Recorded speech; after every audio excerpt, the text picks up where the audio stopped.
So lamed says ul, like in love or letter. Everybody say it. Ul. Very good.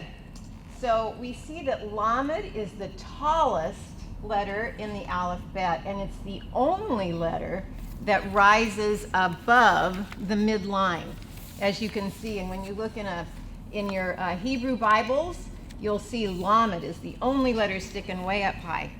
And it is made with a vav and a kaf. So those are the two letters that make up the lamed, the vav and the kaf.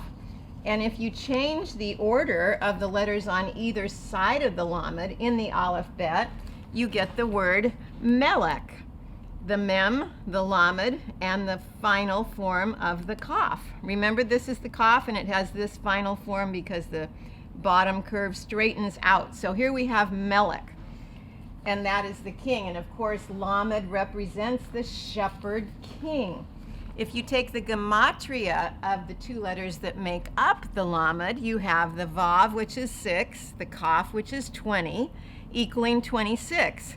Which is also exactly the gematria of the yud, hey, vav, hey, which is the yud is 10, hey 5, the vav is 6, and the hey is 5. So lamed equals the same as yud, hey, vav, hey in the gematria. Pretty amazing. Kaf represents the good deeds that we do, and vav is like a flame or a reflection of our good deeds. So our good deeds should reflect and show that our love for God and His Word. Matthew 5:14 and 16 says, "You are the light of the world. A city on a hill cannot be hidden. Neither do people light a lamp and put it under a bushel. Instead, they put the light on its stand, and it gives light to everyone in the house. In the same way, let your light shine before men, that they may see your good deeds and praise your Father in heaven." So when you see the lamed, you think of those good deeds shining, giving glory to God.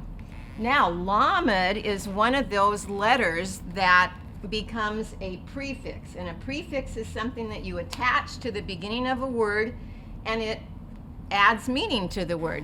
So lamed, when you attach it to the beginning of a word, means to or toward. So if I put a lamed in front of the word melech, then I'm going to have lemelech, which means to or toward a king. Now remember, we have other letters that we've already learned that we also can prefix to the front of a word. One of them is kaf. You can prefix that. It means as. You can prefix the hey, that means the. You can prefix the vav, which means and you can prefix the bait, which means in. So let's try it.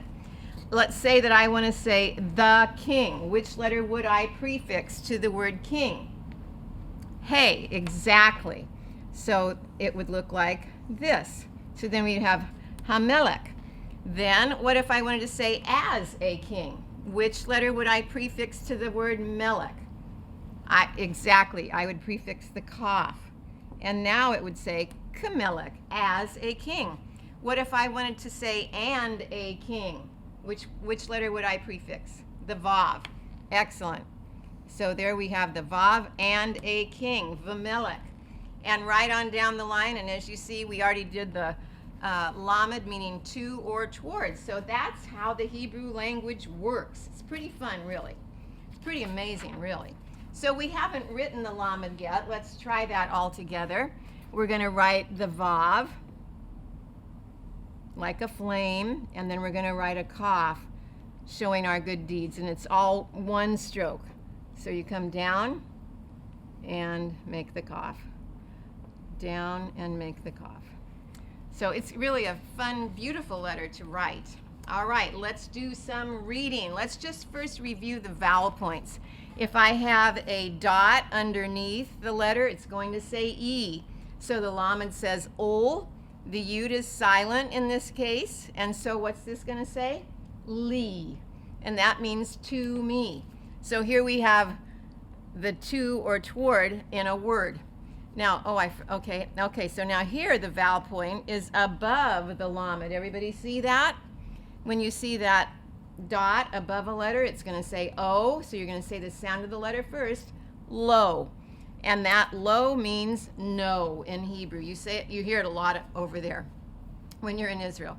Okay, now here we have the lamed with 3 points that are going to say A. So we're going to say lev, lev, and that means heart. Now we have 2 dots under the aleph, so it's going to say A, and the lamed, which is going to say ol, so we're going to say el, and that's the word for God. Then we're going to come over here, and remember the dashes under a word or lines under a word are going to say ah.